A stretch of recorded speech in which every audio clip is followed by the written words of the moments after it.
That was a great interview, Jeff. Now finally, where can I find your website? I don't have a website. What? I just never got around to making one. You know what? I can't take you seriously with an attitude like that. I am extremely disappointed in you. To not have a website is irresponsible, lazy, you lack ambition.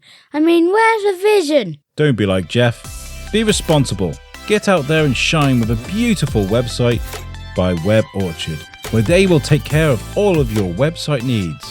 Go to theweborchard.com right now and get a beautiful website you deserve. You know what? Get out. Hey guys, and welcome to the audio version of the car series of the Shrewsbury Biscuit podcast, brought to you in partnership with Greenhous. Now, I appreciate this is the audio representation of what is already on YouTube. If you do want to see the car and look at how amazing it is, make sure you go over to YouTube and look for the Shrewsbury Biscuit podcast. Give us a subscribe, watch the video. Otherwise, if you're listening to this on your commute or while you're doing your chores, if you're just enjoying the Shrewsbury Biscuit for what it is, then welcome to this episode. I hope you enjoy it, and I'll catch you guys at the end. Here we go. Hi, and welcome to the Shrewsbury Biscuit car series, brought to you in partnership with Greenhous Shrewsbury. Today we're at Shrewsbury Prison. Not only does it have historical significance, it is a perfect tourist attraction to look good behind today's car. Me and this prison have a lot of history, but not how you may think. I used to work here as an actor a long time ago. Now there's only one person that's worthy of an interview on this episode, and that was the one that was crazy enough to acquire a closed prison all those years ago. Right, today, guys, we're going to pretend like this is the first time we've done this, and not the second. Cool, so let's take one still. I'm going to leave that in because this is Joel Campbell, the owner of Shrewsbury Prison, and this is the episode 1 of the Shrewsbury Biscuit car series, brought to you by Greenhous Shrewsbury. And behind us is the beautiful 2024 Nissan Qashqai, which is absolutely beautiful. We'll go more into the car halfway through this. Joel, thank you so much for chatting to me today. Yeah, no worries. For the second time. Yeah. We did it yesterday and the audio corrupted, so we had to do it again. I made so many good jokes about the car being behind bars, and you were like, it's criminally good, and like, you know, all those kind of things work so well for us. Let me turn you up just a tiny bit. You turning me up or down? Turning you up. Normally people turn me down, but yeah, go on. Just a bit of background for the listeners at home. I've done a bit of work at Shrewsbury Prison after Joel took hold of it. The scare mazes, prison break. I used to go make You were a Father Christmas one year. A bad Father Christmas, bad Santa. I mean, I think it was a role that was made just for me because you call it bad, we called it dirty. But yeah, it was a dirty Father Christmas that year. I had a whiskey stained or throw up stained t-shirt, and I just go around freaking people out, swilling whiskey. It was apple juice out of a bottle. It was so funny because people were walking into this scene. It was the last scene before you came out of Twisted Fairy Tales. You saw Father Christmas before you went into the bar. So it was that kind of, that real last scene, and people walked in and they could hear the Christmas music and they were like, it's Father Christmas, and you'd stand up and appear, and you came out the shower, I think, and they were just like, oh no. It was just like, it was amazing. It was great. I'd come out the shower just in my trousers with a bottle of whiskey, like a string vest. And like, you want a present. And I think I remember the staff came through and just absolutely absolutely bewildered by it. Yeah, I think I said to you, I've got a great photo, a selfie of us where I came through on the last run of the evening and the staff were just ruining us, and we came in and there you were, and you're like, right, time to really give it to these guys. So great times doing those events. Absolutely. I've been gifted some of good roles here, and in fact I'm on the wall in the restaurant. I noticed that was the psychopathic butcher. Yeah. Another great role I did. Psychopathic butcher. It was just, I think there's an art to being able to get nose to nose with someone. Don't touch them. Nose to nose with someone and just stare at them in the face. Yeah. If you can do that, I think you're a good scare actor. Yeah, no, I totally agree. It's that, and it's a lot of improv and a lot of reacting to what the audience is doing. And I mean, I guess what a bizarre way to start an interview about the prison, because normally when people start, it's like, how did you buy it? Like, what heritage tours do you do? But we start off straight into the scare stuff. And absolutely. Really cool. Well, let's go into it. Let's go into it. The prison closed in 2013. Did, yeah, 2013. And you acquired it of sorts from 2015. Yeah. So basically, the long and the short of it is, I'd come up with the idea back in 2009 that I thought it'd be really cool if you could get prisoners out of a prison it would make a really cool tourist attraction. It's super interesting, really informative. So we've got the vans. I'll cover out why there's beeping in the background. So I just thought it would make a really good tourist attraction, which it absolutely does. Came up with the idea in 2009 when the MOJ closed 7 prisons, put them up for sale in 2013, tried to buy one. It kind of ended up at Shrewsbury Prison. Wasn't fortunate in buying one, unfortunately. Ended up at Shrewsbury Prison under a lease, basically from the developer that owned it, which we sat under until 2022, and then we bought it. Yeah, I love the story of you rocking up here with like a tenner in your pocket, not where to stay. We talk about this, and I think it's a really good story because it shows how far you've come, and you actually lived in the prison for a bit, right? Yeah, I stayed. Yeah, so basically my first company, which was a spectacular failure. It was a success, but a spectacular failure in many ways.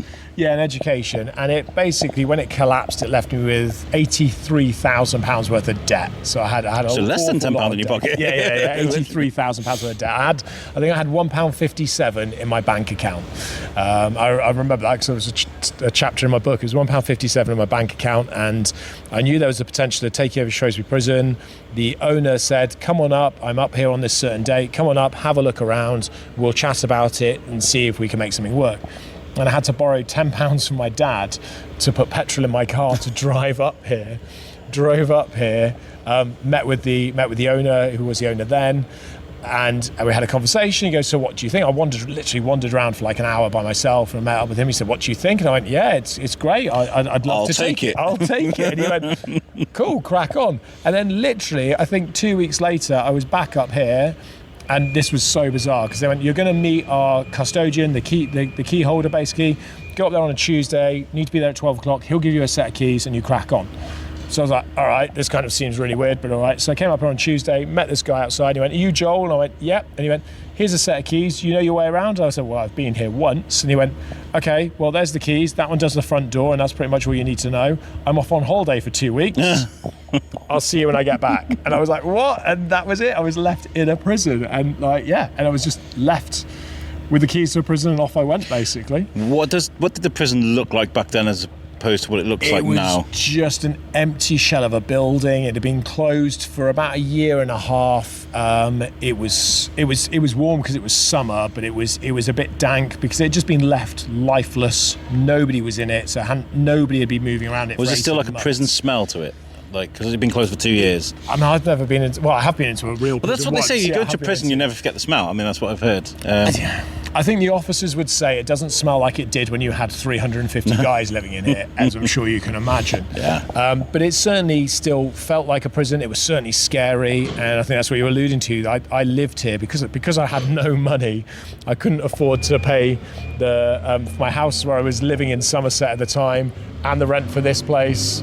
Oh, hold on. I don't know what they're doing. There's a machine coming. There is a machine coming.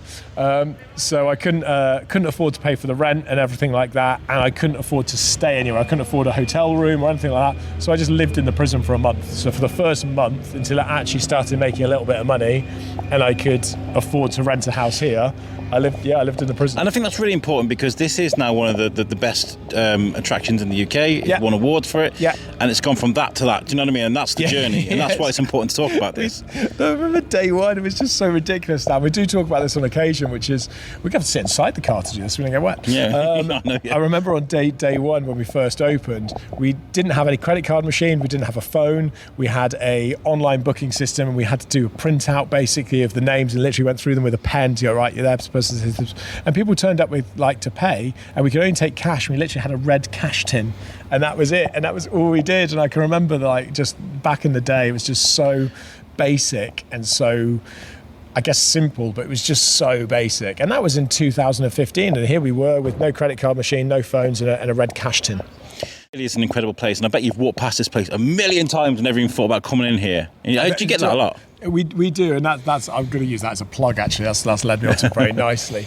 Is that one of the things that we find quite regularly, and certainly I think every attraction finds it, is if you live locally, you never do what's on your doorstep. Because it's on your doorstep, you naturally go further afield and go, "That's all right, I'll do that another time." Do that another time. And coincidentally, it's raining now, so I think that's a great time I mean, you can visit the prison at any time. Obviously, it's brilliant in the sunshine as well. But because it's an indoor attraction predominantly, if it's raining, it's a great opportunity to come and visit. And again, I've just been chatting to the team. We were just talking about when we first started, the only thing you could do here was a guided tour.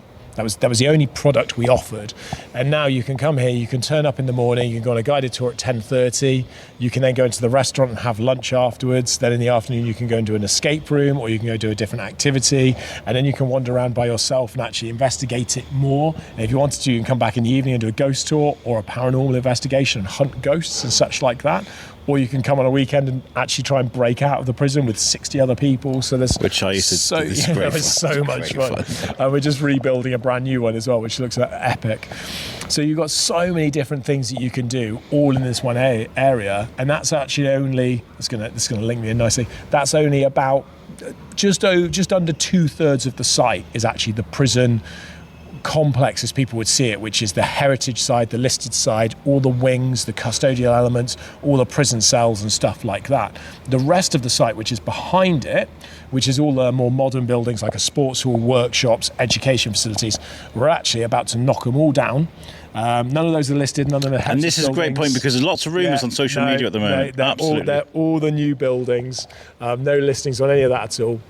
So they will get knocked down at some point early 2025, and they will get replaced with a new restaurant, a new hotel, new conference facilities, which will blend very nicely with the old buildings, will blend really nicely the modern and the old, and we'll bring that in, and that will just really open up again the things that you can do at the prison, or at Shrewsbury Prison. This is the 2024 Nissan Qashqai Tekna Plus with e-Power. This car has a range of gadgetry along with a powerful yet sophisticated engine, boasting seat warmers, a stunning HUD display, 20-inch alloys, premium leather upholstery, an easy-to-use charger plate for your phone, rear view cameras and sensors, and even front seats that massage you as you drive. That's of course just a taster of what this car has to offer. I love the new front grille, which I'm told is designed to look just like the chainmail of a samurai.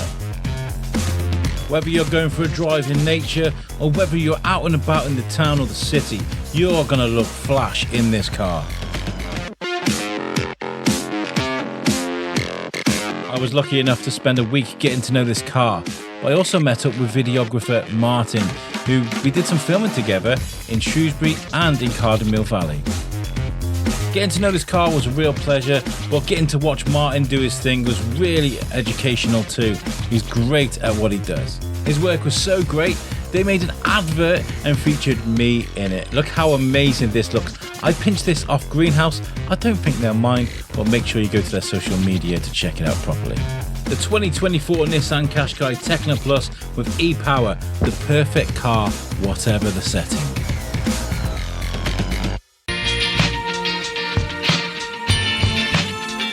We've got people walking around now. You've got, I think, a prison escape coming on here, walking past. You've got a school walking around there. Yesterday, you were talking to a dog owner about, the dogs walking around. I mean, what do you enjoy the most? I think talking about it. Quiet down, convicts. You're here for a reason, all right? They're off to break all the stone now. The machines have just taken out for us. So I think being able to, what do I enjoy the most? There's so many different aspects. I love being able to talk about what we do, and I love being able to reflect on what we do. And I really enjoy with the educational visits. So we've just seen a couple of educational visits go past. You can see that they're learning about prisons, about prison life, about custodial sentences, about crime, about punishment, about how prisons are a reflection of society. And they learn all about these things, and they get to actually tour around it. So they have some fun. They go into cells. They get to kind of get all of that out of the system, but they also learn about crime, about punishment, and about the effects that crime has on a wider society. And you can see the penny drop for a lot of these students. I think that's really powerful, because you can't teach that type of program anywhere else apart from here or in one of our other prisons. It's when Graham talks about the overcrowding here, that's what gets me. Like, the 4 people to one of those cells. Yeah. And not just for like a weekend or a week, like you're talking for years. There's 4 people scrammed in. Yeah, 6 by 10.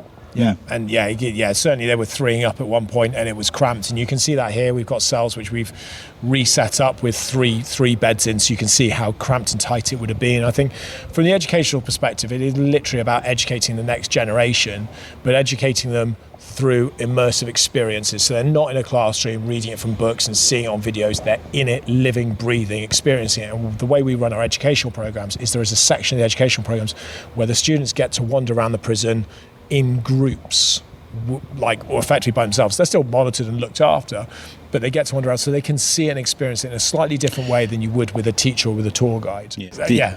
Just so much stuff happens. The spooky stuff as well, the ghosts. The ghosts, the ghosts are real. Ghost tours. In that sense, ghost tours we do, paranormal investigations we do, but I think between our two prisons, Shepton Mallet Prison in Somerset, which is our other prison, it's the most haunted prison in the world.